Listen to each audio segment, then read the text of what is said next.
اعوذ باللہ من الشیطان الرجیم بسم اللہ الرحمن الرحیم۔ خواتین و حضرات السلام علیکم ورحمۃ اللہ وبرکاتہ و مغفرتہ۔ پروگرام احکام شریعت اور روزوں سے متعلقہ مسائل کے ساتھ ایک دفعہ پھر آپ کی خدمت میں حاضری کا شرف حاصل ہے۔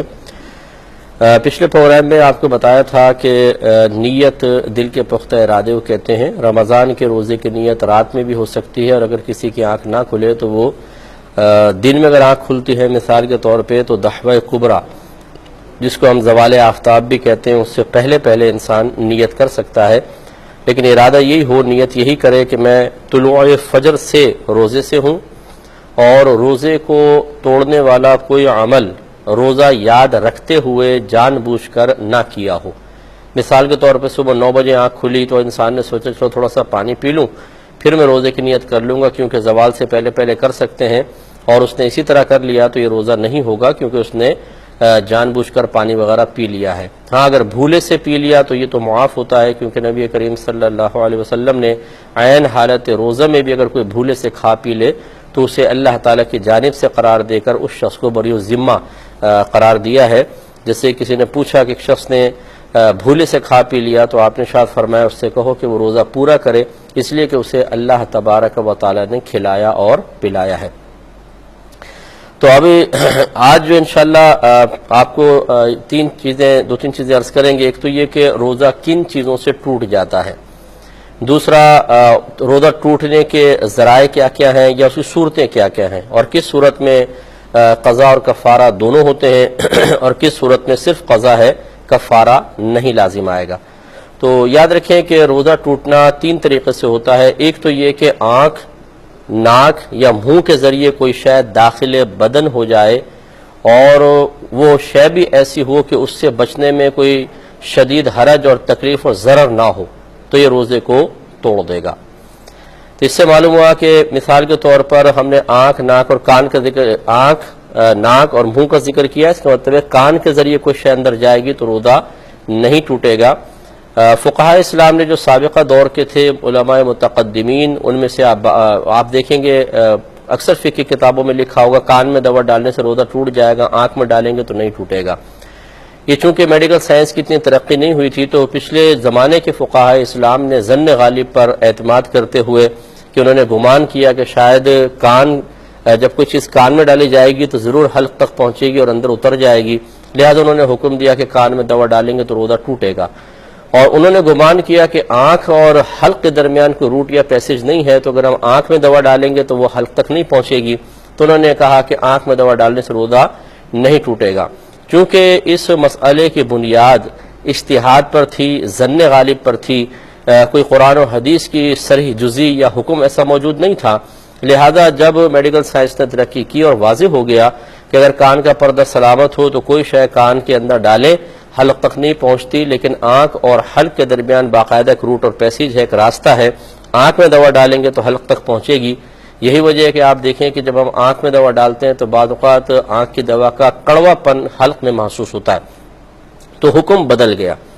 اور علماء نے بیان فرمایا کہ آنکھ میں دوا ڈالیں گے تو روزہ ٹوٹے گا، کان میں دوا ڈالیں گے اور پردہ اگر سلامت ہو یا تیل ڈال دیں کان میں یا نہاتے ہوئے پانی چلا جاتا ہے، اس سے روزے پہ کوئی فرق نہیں پڑے گا۔ اور جب یہ کہہ دیا کہ آنکھ، ناک اور منہ کے ذریعے کوئی شاید داخل بدن ہو جائے تو روزہ ٹوٹے گا، تو اس کا مطلب یہ اگر کوئی انجیکشن لگاتا ہے، ڈرپ لگواتا ہے، تو وہ چونکہ نہ آنکھ کے ذریعے اندر جاری ہے، نہ ناک نہ منہ کے ذریعے، بلکہ وہ شریانوں کے ذریعے، مساموں کے ذریعے شاید اندر داخل بدن ہوتی ہے، تو لہذا اس سے بھی روزہ نہیں ٹوٹے گا۔ لیکن اس میں بعض علماء نے اختلاف کیا، وہ کہتے ہیں کہ اصل روزہ ٹوٹنے کا سبب مخصوص جگہوں سے غذا یا دوا کا اندر پہنچنا نہیں ہے،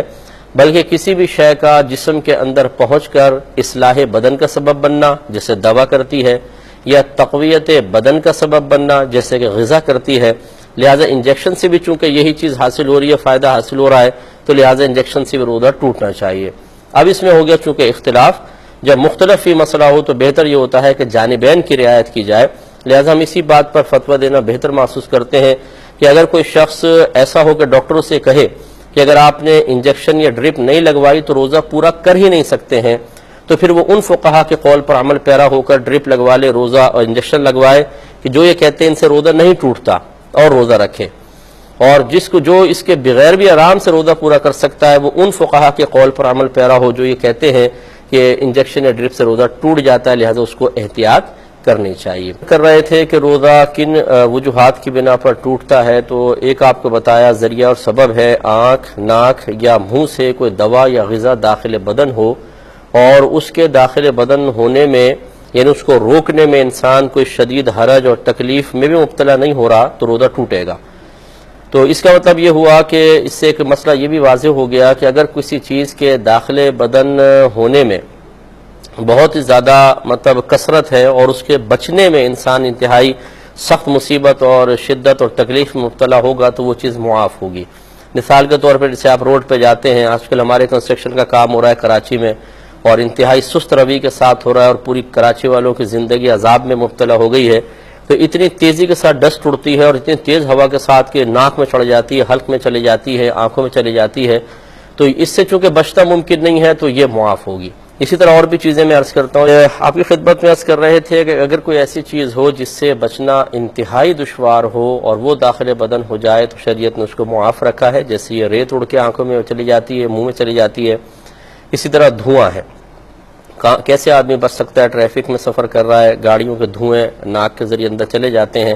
تو یہ معاف ہے کیونکہ اس سے بچنا دشوار۔ اسی طریقے سے آٹے کی چکی میں کوئی کام کر رہا ہے یا پنساری کی دکان میں کوئی دوا وغیرہ کوٹتے ہیں تو وہ حلق میں باقاعدہ ذائقہ محسوس ہوتا ہے، یا کوئی بہنیں ہیں وہ چولہے پہ کچھ چیز بنا رہی ہیں اور اس کی دھانس وغیرہ اندر چلی جاتی ہے، بعض اوقات اور حلق تک میں مرچیں لگ جاتی ہیں، اس سے روزہ نہیں ٹوٹتا کیونکہ ان چیزوں سے بچنا انتہائی دشوار ہے۔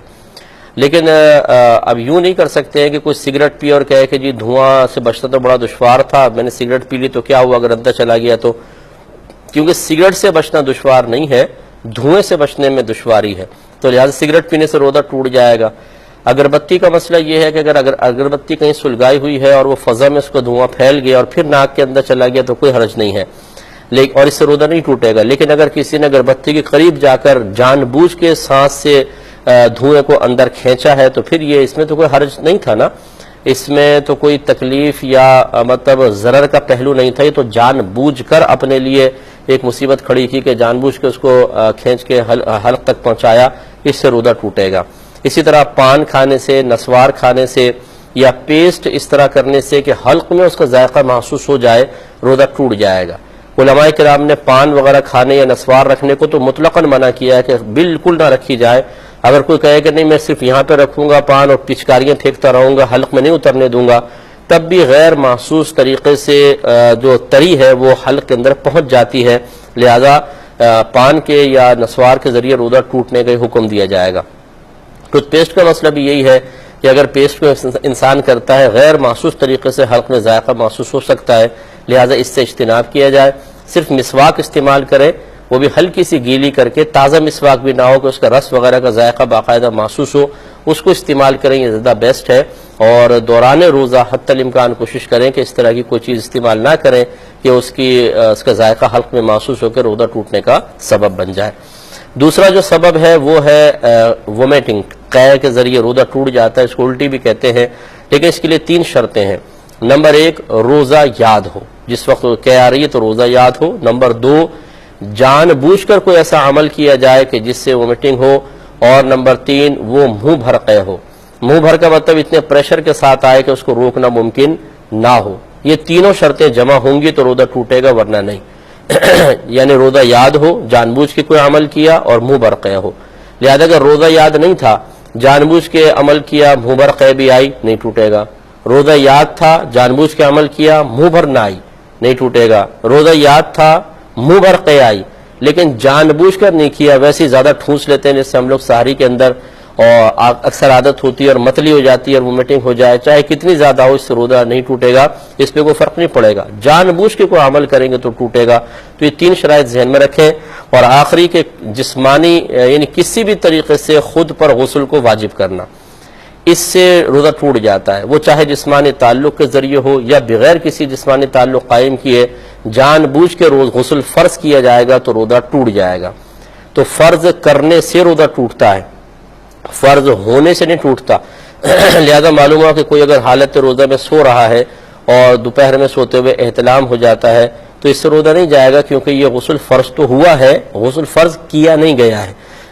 اور جان بوجھ کے کوئی عمل کیا یا جسمانی تعلق قائم کیا تو یقیناً اس سے روزہ ٹوٹ جائے گا۔ تو انشاءاللہ زندگی رہی تو نیکسٹ اگر ہمارا پروگرام ہوتا ہے تو اس میں پھر میں انشاءاللہ آپ کو کس صورتوں میں روزہ ٹوٹتا ہے اور کس پر قضا اور کفارہ ہے اور کس پر صرف قضا ہے کفارہ نہیں، وہ انشاءاللہ عرض کریں گے۔